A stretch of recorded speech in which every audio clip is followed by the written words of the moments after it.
ముఖ్యమంత్రికి కోపం వచ్చింది, ఒళ్ళు మండింది. నా భాషలో చెప్పాలంటే మామూలుగా కూడా కాదు.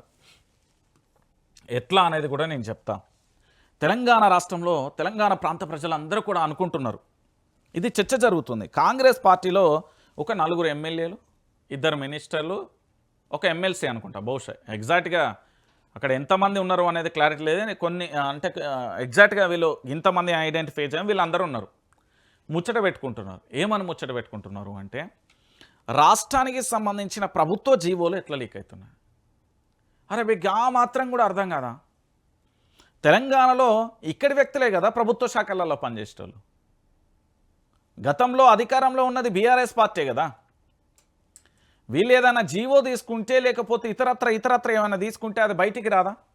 అది బయటపడదా? తెలియదా తెలంగాణ ప్రాంత ప్రజలకు? ఒకసారి తెలంగాణ ప్రాంత ప్రజలందరూ కూడా ఆలోచించండి. జీవో ఎట్లా బయటకు వస్తున్నది అంటే, తెలియకుండా అమ్ముకుంటా అనుకున్నారా, లేకపోతే తెలియకుండా ఈ సంపదనంతా లూటీ చేద్దాం అనుకుంటున్నారా?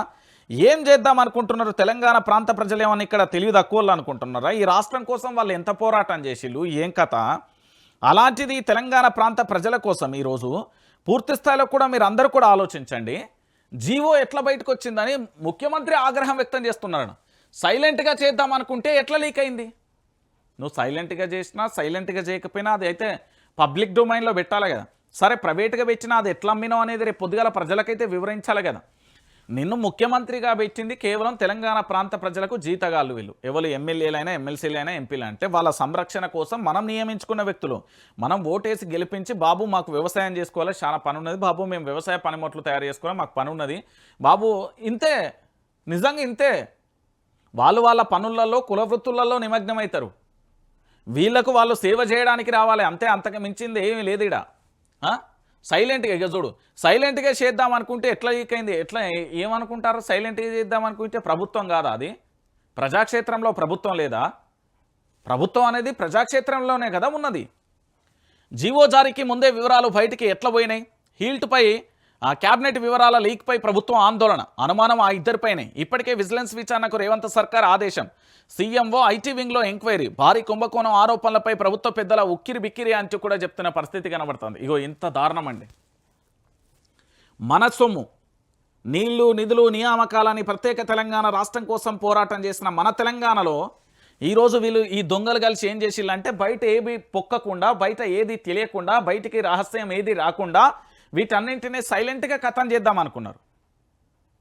కానీ బయటపడిపోయింది. నిజం అనేది నిప్పు లాంటిది అంటాం కదా, అది ఏ క్షణమైనా బయటపడుతుంది.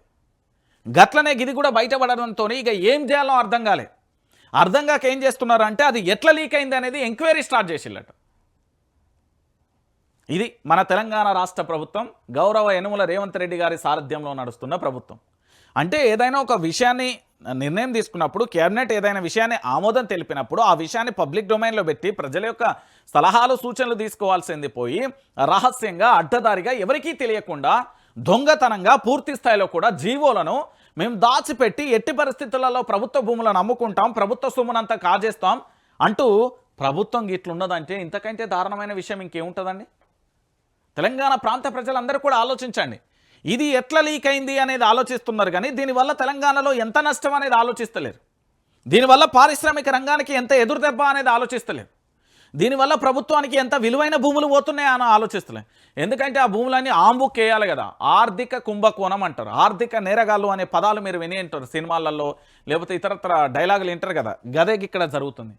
ఇక్కడ భూబకాసూరులే ఆర్థిక నేరస్తులుగా మారిపోతున్నారు.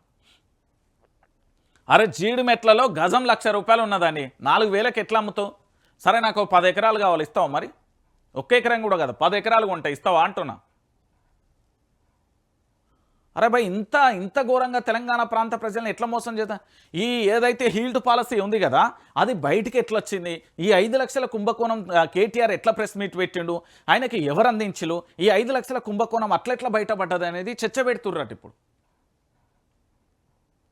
రేవంత్కు కన్నెర్ర చేసి తిడుతుండట. ఏం చేసిండంటే, ఆ దెబ్బకు సీఎంఓ కానీ ఐటీ విభాగంలో పూర్తి స్థాయిలో ఎంక్వైరీ జరుగుతుందట. అయితే దీంట్లో ఇంకొక విషయం ఏంటంటే, కాంగ్రెస్ సర్కార్ తీసుకొచ్చిన హీల్ట్ పాలసీ మంత్రి పొంగులేటికి చెందిన రాఘవ కన్స్ట్రక్షన్ కంపెనీ భూ కబ్జాలపై నమస్తే తెలంగాణకు సంబంధించి ప్రచురించిన కథనాలపై ప్రకంపనలు అయితే మారిపోయినాయి కదా, అందరికీ తెలిసిన విషయమే. ఇది విపక్ష పార్టీ అయిన బీఆర్ఎస్ పార్టీకి సంబంధించిన పత్రిక నమస్తే తెలంగాణ చాలా స్పష్టంగా చాలా క్లారిటీగా రాసింది. ఈ పత్రిక వల్ల మాత్రమే బయటకు వచ్చింది. మరి ఏ విషయంలో బయటికి రాలే. ఇప్పుడు ప్రకంపనలు రావడానికి కూడా కారణం ఇదే. సో మొత్తానికి దీనికి సంబంధించి రేవంత్ రెడ్డి అయితే భయంలో ఉన్నాడట. ఇక దీంతో పాటుగా ఇంకొక అంశాన్ని కూడా చూడరు. ప్రభుత్వం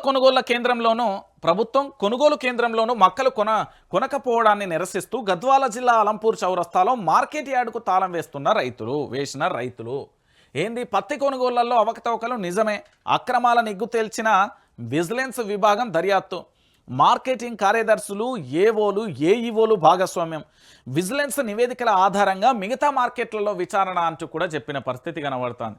ఎట్లా ముంచుతుర్రు అంటే తెలంగాణ రాష్ట్ర వ్యాప్తంగా ఉండే రైతులను దారుణం అండి. ఇది రైతాంగాన్ని ఎంత దారుణంగా మోసం చేస్తున్నారో తెలుసా. రైతులకు సకాలంలో పంటలకు సంబంధించి ఇయ్యమంటే ఇయ్యలే, దానికి సంబంధించి ముంచే ప్రయత్నాన్ని అయితే మొదలుపెట్టిల్లి.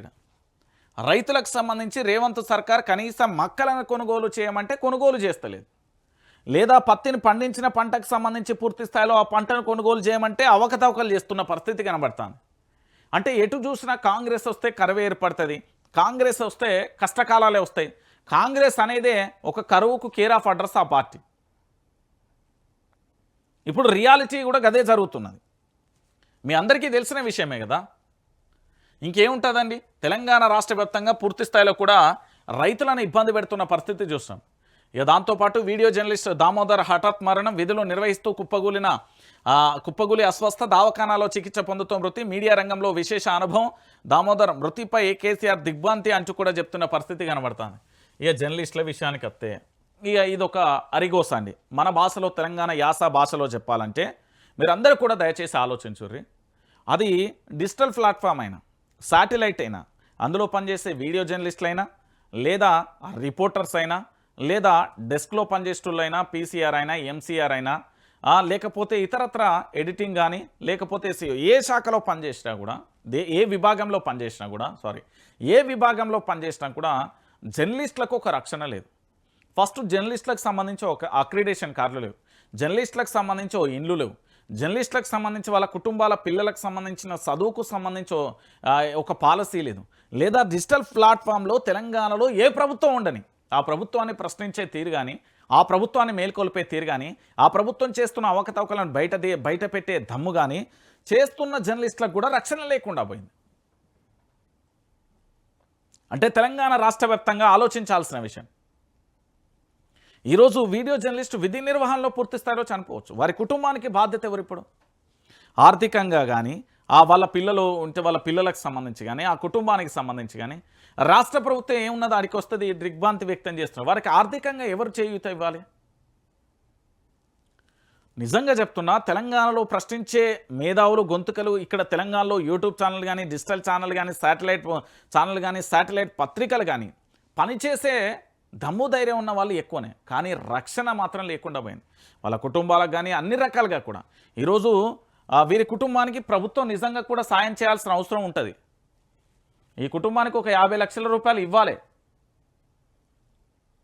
వీడియో జర్నలిస్టులకు సంబంధించి పూర్తి స్థాయిలో వీడియో జర్నలిస్టులైనా ఎవరైనా రిపోర్టర్స్ అయినా ఎవరైనా పూర్తి స్థాయిలో తెలంగాణలో జర్నలిస్టులకు సంబంధించి ఒక పాలసీ తీసుకురావాలి.